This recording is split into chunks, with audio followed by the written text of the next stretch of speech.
Ukraine says residents coerced into Russian annexation vote, West condemns sham.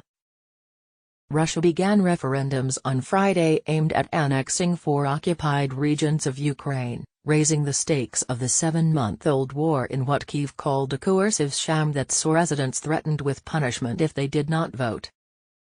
The votes on whether the region should become part of Russia began after Ukraine earlier this month recaptured large swaths of northeastern territory in a counteroffensive against the invasion that began on February 24, with Russian President Vladimir Putin also announcing a military draft this week to enlist 300,000 troops to fight in Ukraine. The Kremlin appears to be trying to regain the upper hand in the grinding conflict.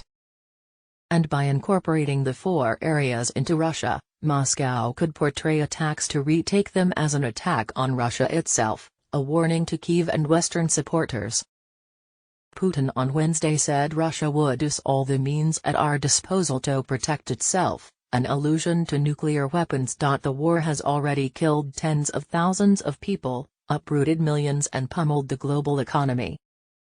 The referendums had been discussed for months by Moscow-installed authorities in the 4 regions, in Ukraine's east and southeast, but Kyiv's recent battlefield victories prompted a scramble to schedule them.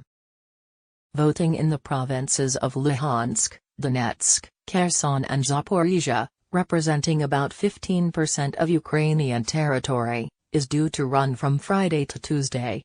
Polling stations were also set up in Moscow, for residents of those regions now living in Russia. Serhiy Gaidai, Ukraine's Luhansk region governor, said that in the town of Starobilsk, Russian authorities banned the population from leaving the city until Tuesday and armed groups had been sent to search homes and coerce people to vote. Today, the best thing for the people of Kherson would be not to open their doors, said Yuri Sobolevsky, the displaced Ukrainian first deputy chairman of the Kherson Regional Council, said on messaging app Telegram. The referendums have been condemned by Ukraine, Western leaders and the United Nations as an illegitimate, choreographed precursor to illegal annexation. There will be no independent observers, and much of the pre-war population has fled. The Organization for Security and Cooperation in Europe, OSCE, which monitors elections, said the outcomes would have no legal bearing as they do not conform with Ukraine law or international standards and the areas are not secure. Gaidai said that in the Russian-held town of Bilovodsk, a company director told employees voting was compulsory and anyone refusing to take part would be fired and their names given to security services. The mood of the Russians is panicky because they were not ready to carry out so quickly this so-called referendum. There is no support, there's not enough people, Kherson Sobolevsky said on messaging app Telegram. Gaidai decried the plebiscites as elections without elections.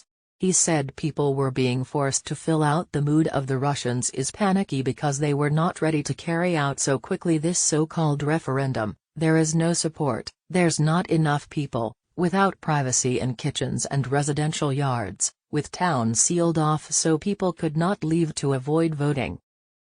Reuters could not immediately verify the reports of coercion.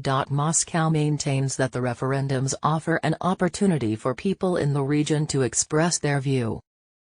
Voting has started in the referendum on Zaporizhia region becoming a part of Russia as a constituent entity of the Russian Federation.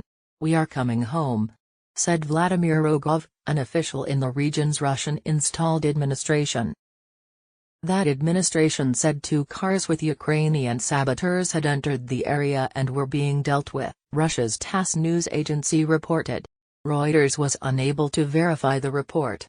Ukraine says it will never accept Russian control of any of its territory. The referendums will give Moscow no upper hand.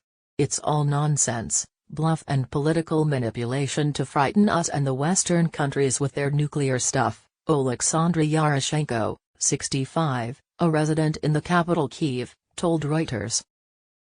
Russia previously used a referendum as a pretext for annexation in Ukraine's Crimea in 2014, which the international community has not recognized. Hinting at the Kremlin's calculation in staging the referendums, ex-President Dmitry Medvedev, now deputy head of its National Security Council, warned Moscow would henceforth deem any attack on the four territories as one on Russia itself. For self-defense, any weapons in Moscow's arsenal, including strategic nuclear weapons, could be used, he said. Putin maintains Russia is carrying out a special military operation to demilitarize Ukraine, rid it of dangerous nationalists and defend Russia from NATO. Kyiv and the West say the war is an unprovoked, imperialist bid to reconquer a country that shook off Russian domination with the 1991 breakup of the Soviet Union. War crimes including executions, rape, torture and confinement of children have been committed in Russian-occupied areas of Ukraine, Eric Mose, head of a UN-mandated investigation commission, said on Friday, citing visits to 27 areas and interviews with over 150 victims and witnesses. Mose said commission investigators intend to examine a mass burial site near Izium, in eastern Ukraine, where hundreds of bodies were found earlier this month after Kyiv's counteroffensive drove out Russian occupiers. Russia denies deliberately attacking civilians in the conflict and says accusations to that effect are a smear campaign.